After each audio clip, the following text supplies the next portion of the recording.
Canda yuk, canda yuk, canda yuk, mau bercanda.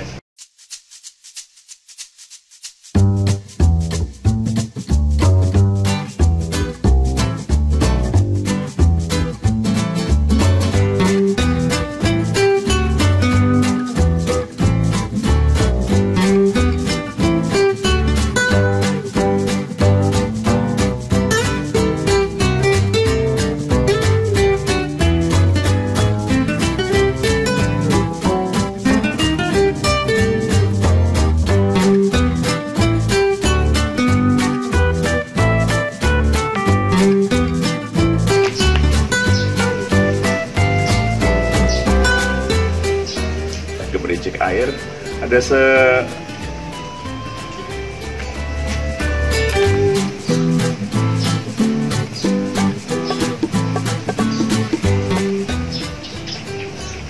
cerita yang saya ceritakan kepada. Jadi kisah ini burungnya banyak.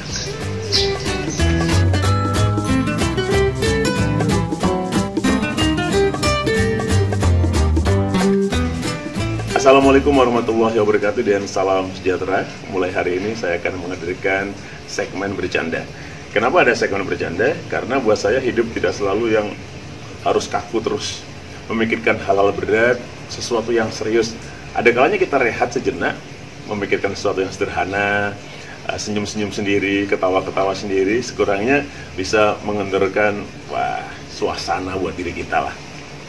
Dan hari ini saya ada di luar ruangan. Saya berada di bawah sebuah pohon, di antara rindang dedaunan, hijau dedaunan. Ada sesekali suara burung-burung kecil dan ada gemericik air ya. Khusus yang pertama hari ini saya akan berkisah. Candaan saya yang pertama adalah bermula dari saya suatu ketika bertemu dengan teman saya. Teman saya ini suka bercanda, suka berseloroh tapi nggak negatif ya. Intinya kalau bertemu dengan dia itu menyenangkan. Dia kalau bercerita itu datar saja wajahnya, tapi kita yang mendengarnya ceritanya jadi ketawa sendiri. Nah, kisah ini tentang tugas dia sebagai seorang guru. Selain mengajar, dia juga harus menangani kasus-kasus yang dialami siswanya.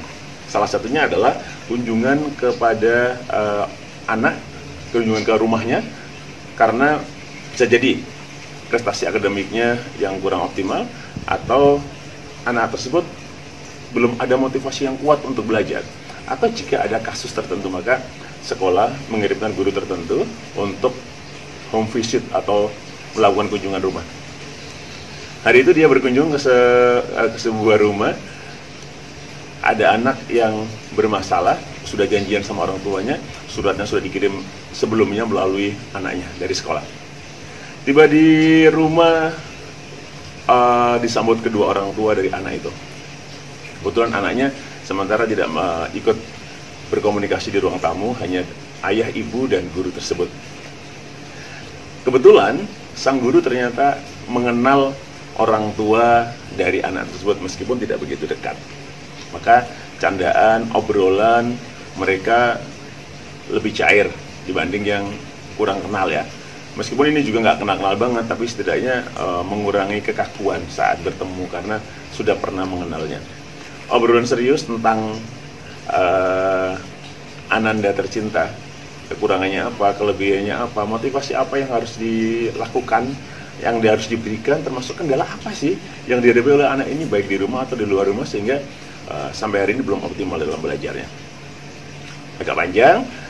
Tiba-tiba di ujung pembicaraan ibu dari anak tersebut menyampaikan sesuatu kepada Pak Guru. Dia bilang begini, "Pak, anak saya di rumah itu bisa, ngerti.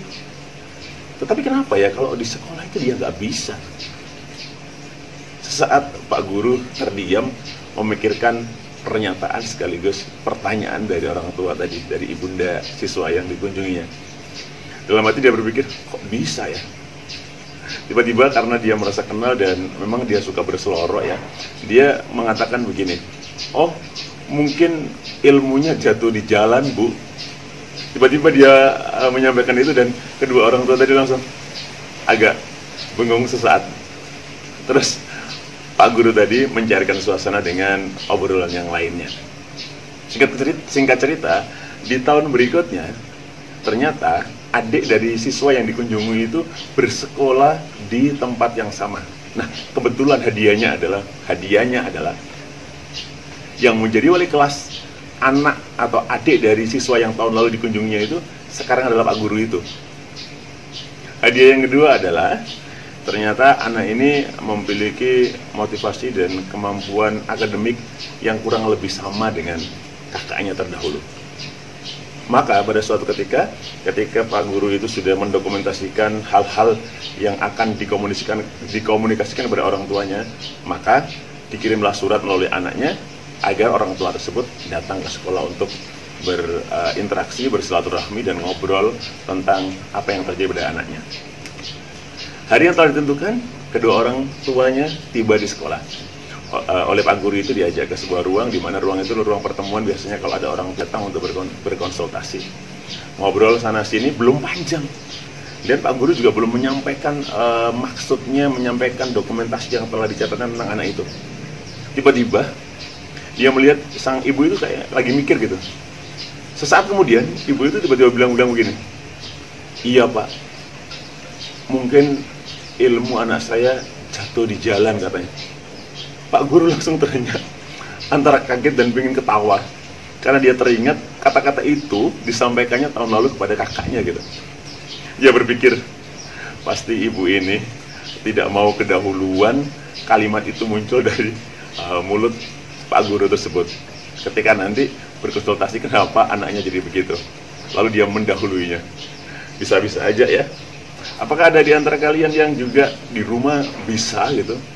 Bisa banget bahkan, terus di sekolah nggak bisa? Ayo, jangan-jangan ilmu kamu jatuh di jalan.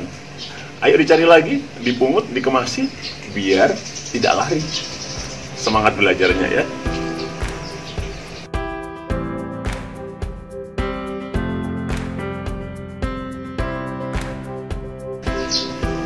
Masih di segmen bercanda bersama saya, dan saya masih bercerita di bawah pohon rindang, di ada daunan, dan cericit burung-burung kecil yang asik. Suasananya cukup menyenangkan ya. Candaan saya yang kedua, ini juga suatu ketika saya bertemu dengan sahabat saya yang seorang guru juga. Dia di antara banyak cerita itu, salah satunya ini yang saya ceritakan ya. Kenapa saya ceritakan? Ya menurut saya lucu aja sih, agak kocak gitu loh. Kisahnya adalah begini, masih terkait tugas dia sebagai seorang guru di luar mengajar bidang studi. Ya, ada seorang siswa yang dinilai motivasi dan prestasi akademiknya masih belum optimal juga ini. Maka suatu ketika dia mengirimkan surat melalui anak yang dianggap punya masalah tadi kepada orang tuanya untuk hadir. Dan di waktu yang telah ditentukan, datanglah orang tua dari anak tersebut. Kebetulan dia datang sendiri, seorang ayah. Meskipun tidak begitu mengenal, tapi Pak Guru ini tahu bahwa orang tua yang datang ini mempunyai profesi tertentu. Selain itu dia juga konon bisa hipnoterapi. Dia seorang hipnoterapis gitu. Tapi dia sendiri belum tahu, karena dia juga belum pernah menyaksikan sendiri gitu. Singkat cerita, mereka di ruangan yang telah disiapkan oleh sekolah saling berkonsultasi, saling menceritakan apa yang dialami oleh anak di sekolah. Orang tua menceritakan hal yang terkait anak tersebut di rumah gitu. Kira-kira apa sih penyebabnya sehingga sampai hari ini si anak tersebut belum mendapatkan hasil yang optimal, motivasinya juga belum, bahkan di bawah rata-rata, semangat belajarnya, tugasnya telat, dan seterusnya. Kemudian di tengah-tengah perbincangan, orang tua tadi bertanya kepada Pak Guru, "Pak, apakah anak-anak yang bermasalah seperti ini jumlahnya banyak?" Kemudian sang guru menjawab, "Banyak sih enggak, ada beberapa, kasusnya beda-beda, tapi ya kurang lebih sama lah. Intinya motivasi, kemudian prestasi, kemudian ada masalah-masalah tertentu, ada yang masalahnya di rumah, ada masalah teman di sekolah, dan lain-lain." Tiba-tiba orang tua tadi menyampaikan sesuatu kepada Pak Guru. boleh saya membantu? Oh iya Pak, gimana? Kumpulkan saja anak-anak yang punya masalah seperti ini, nanti saya akan menghipnoterapi mereka. Oh ya? Sekilas atau sesaat Pak Guru tadi diem, speechless. Hah? Dia ingin mengatakan sesuatu tapi nggak mungkin. Di batinnya dia mengatakan, hello Pak, kenapa putranya nggak dihipnoterapi dulu? Kan sudah tahu sebelum ini bahwa Ananda punya masalah. Kenapa nggak dihipnoterapi dulu? Kalau nanti sudah berhasil, kemudian membantu mengumpulkan anak yang lain untuk dihipnoterapi. Si bapak geleng-geleng antara tersenyum dan batin sendiri, kok bisa ya bapak ini gitu, mau menolong orang sementara anaknya sendiri punya masalah gitu. Ya tanpa berprasangka buruk ya, mudah-mudahan si bapak emang bisa memberikan terapi ya. Terapi waktu itu Pak Guru tidak menjawab dan cukup sekian, karena dia pikir kalau anaknya sendiri bermasalah dan belum dihipnoterapi, kenapa harus membantu yang lain. Intinya itulah candaan saya yang kedua. Mungkin tidak lucu-lucu gimana, tapi dipikirkan, kok bisa ya orang melakukan sesuatu yang harusnya dia melakukan pada dirinya sendiri. Oke lah, ini candaan-candaan sederhana. Apakah kisah nyata? Anggap saja bukan kisah nyata. Lagian juga saya mendapat cerita ini dari teman-teman yang jauh. Mudah-mudahan bisa menjadi candaan hari ini, menjadi teman rehat untuk Anda, untuk kalian. Dan kita ketemu lagi di percandaan segmen berikutnya. Mudah-mudahan semuanya sehat, semangat, dan selalu menjaga diri agar tidak menjadi orang-orang yang secara prestasi, motivasi tidak baik. Kita ketemu lagi di segmen bercanda berikutnya. Selamat beraktivitas, salam sehat selalu. Wassalamualaikum warahmatullahi wabarakatuh, dan salam sejahtera.